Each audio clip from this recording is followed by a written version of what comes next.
So, I asked ChatGPT to give me a list of the models that I need for my portfolio. Then I removed a bunch of models that do not represent what I do, like characters and stuff, and now I'm left with a list of the models that I will do to fill my non-existing, for now, portfolio. And in this series I will do just that. For the first video I will show you how I made this flare gun model. Let's begin with a blockout. As you can see, I'm using blueprints from blueprints.com. I start with some basic shapes, roughly outlining the references.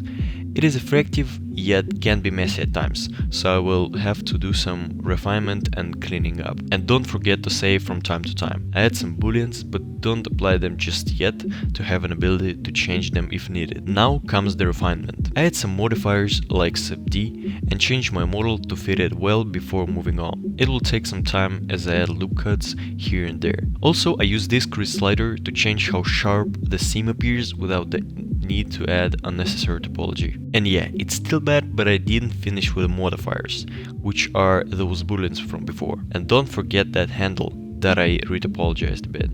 Now I add a bevel modifier on the main model to make it pop. But the still messy topology comes with some artifacts, which I tried to solve with too many different techniques, so I'll just cut to the end of it.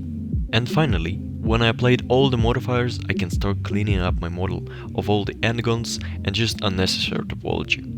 So remove all the seams from the mirror modifier and just look around for all the parts that need some work done to them.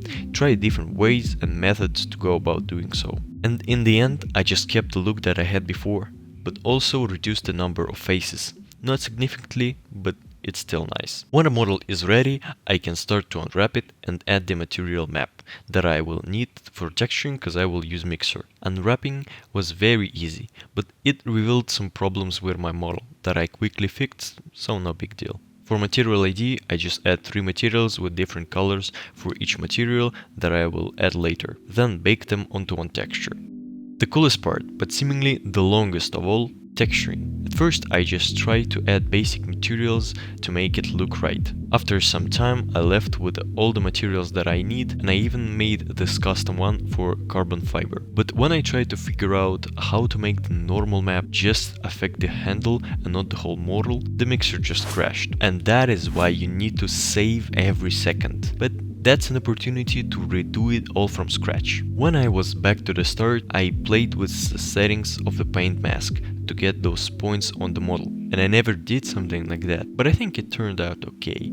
Not without any errors along the way, but still. The final stage of texturing that adds extra realism to the model and just sort of bakes all the layers together is adding some small imperfections. I had a bunch of them to choose some and combine. Here's a comparison to see it clearly. Yes, it's really subtle, but I was going for that new look, so export it back to Blender for final check. And it's obviously lit with my add-on. Now export it one final time to upload to Sketchfab. And there you have it. The link for the model is down in the description. To conclude, I want to say that I obviously will add or remove models from that list, but the plan is there. I just think it will help me to practice more consistently. And I still have my big projects on the way, so to see that, subscribe and like. But for now, bye bye.